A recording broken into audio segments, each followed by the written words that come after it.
இயேசு கிறிஸ்துவில் எனக்கு பிரியமான சகோதர சகோதரிகளே,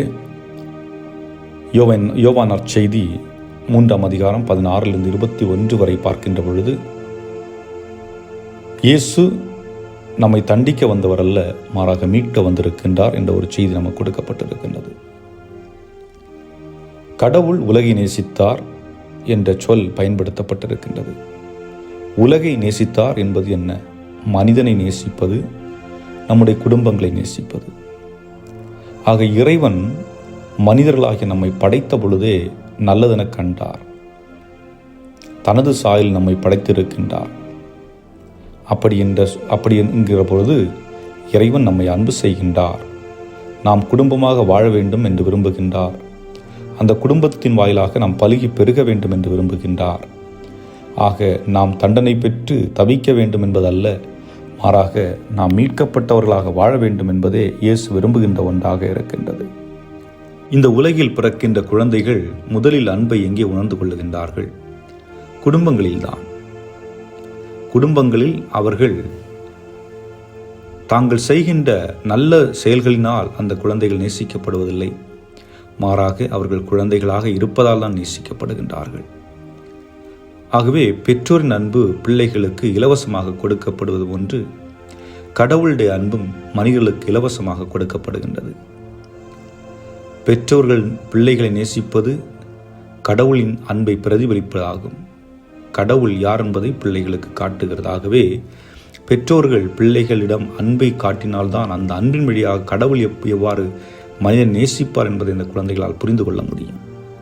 அதேபோன்று குழந்தைகள் அன்பு செய்து பெற்றோர்களுக்கு கீழ்ப்படிந்து வாழுகின்ற பொழுது கடவுளின் அன்பின் மீது நம்பிக்கையும் கடவுளின் மீதும் நம்பிக்கையும் கொள்ளுகின்றார்கள், அதை வெளிப்படுத்தவும் ஆரம்பிக்கின்றார்கள்.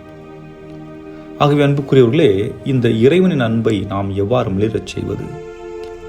நம்முடைய குடும்பங்களிலே சிறிய சிறிய அன்பு செயல்கள் செய்வதன் மூலம், நல்ல வார்த்தைகளை பயன்படுத்துவதன் மூலம், தேவையற்ற கெட்ட வார்த்தைகள், கேவலமான வார்த்தைகள், காயப்படுத்துகின்ற வார்த்தைகளை நாம் புறம் தள்ளி நல்ல வார்த்தைகள், நேர்மறையான வார்த்தைகள், பிறரை மகிழ்வூட்டும் வார்த்தைகளை நாம் பயன்படுத்துகின்ற பொழுது நாம் அன்பை மிளிரச் செய்கின்றோம்.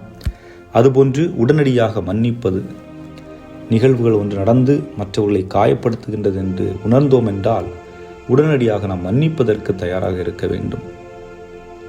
அதுபோன்று பிறர் பேசுகின்ற பொழுது தீர்ப்பிடாமல் செவிமடுப்பது.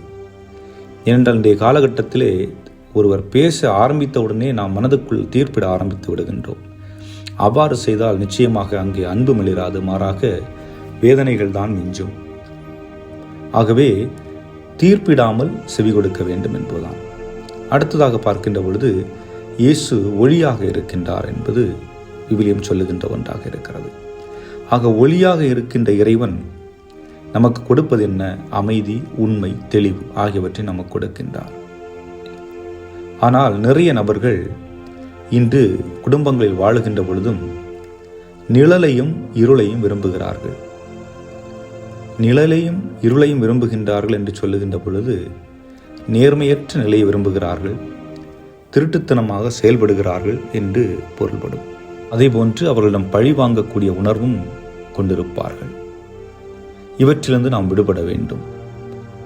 அதேபோன்று அடிமைத்தனம், மதுவுக்கு அடிமையாக இருப்பது, போதைக்கு அடிமையாக இருப்பது, வெறுப்புக்கு அடிமையாக இருப்பது, மன்னிப்பற்ற நிலை. நமது குடும்பம் ஒளியில் இருக்க வேண்டும் என்றால் உண்மை, நேர்மை, தாழ்ச்சி இவைகள் தான் இருக்க வேண்டும். மற்றவைகளிலிருந்து நாம் விடுபட்டால் மட்டும்தான். ஆகவே இறைவனுடைய ஒளி நமக்குள் வர வேண்டும் என்றால், நம்முடைய குடும்பத்தில் நிறைந்திருக்க வேண்டும் என்றால், அங்கே உண்மை உள்ளவர்களாக, நேர்மை உள்ளவர்களாக, தாழ்ச்சி நிறைந்தவர்களாக, கணவன் மனைவி ஒருவரிடையே பிள்ளைகளோடும் நாம் குடும்பத்தை வழிநடத்த வேண்டும். அது பயன்படுத்துகின்ற வார்த்தை விசுவாசம். குழந்தைகள் விசுவாசத்தை பெற்றவர்களாக, அதுவும் யாரிடமிருந்து பெற்றவர்களாக? பெற்றோர்களிடமிருந்து. ஏனென்றால் அவர்கள்தான் முதல் மறைக்கல்வி ஆசிரியர்கள். அவர்களிடமிருந்து தான் பிள்ளைகள் முதல் விசுவாசத்தை கற்றுக்கொள்ளுகின்றார்கள். ஆக பெற்றோர் என்று சொல்லுகின்ற பொழுது முதலிலே கணவன் மனைவியிடையே மனது விட்டு பேசக்கூடியவர்களாக இருக்க வேண்டும். நல்லதோ கெட்டதோ எதுவாக இருந்தாலும் மனம் விட்டு பேசக்கூடியவர்களாக, உள்ளொன்று வைத்து புறமன்று பேசக்கூடியவர்களாக இருக்கக்கூடாது. உள்ளதை உள்ளபடியே பேசக்கூடியவர்களாக, அவற்றை மற்றவர் கேட்கக்கூடியவராக, ஏற்றுக்கொள்ளக்கூடியவராக, தவறு இருந்தால் மன்னிக்கக்கூடியவராக இருக்கின்ற பொழுது அங்கே விசுவாசம் ஆழப்படுத்தப்படுகின்றது. இவற்றை குழந்தைகளும் கற்றுக்கொள்ளுகின்றார்கள். கற்றுக்கொள்வது மட்டுமல்ல, அவர்களுடைய வாழ்விலும் நேர்மையும் உண்மையும் நிறைந்திருப்பதையும் விசுவாசம் கூடியிருப்பதையும் நாம் பார்க்க முடிகிறது. ஆகவே இவற்றை உணர்ந்தவர்களாக நம்முடைய குடும்பங்களிலே இயேசுவை போன்று, அதாவது இயேசு நம்மை தீர்ப்பிட வரவில்லை, மாறாக மீட்க வந்திருக்கின்றார். ஆக அவர் அன்பை வெளிப்படுத்துகின்றார். அதே அன்பை நமக்குள்ளும் நாம் தாங்கியவர்களாக வாழ வேண்டி, அருள் வேண்டி இந்த நாளை இறைவன் கரத்திலே ஒப்புக் கொடுப்போம்.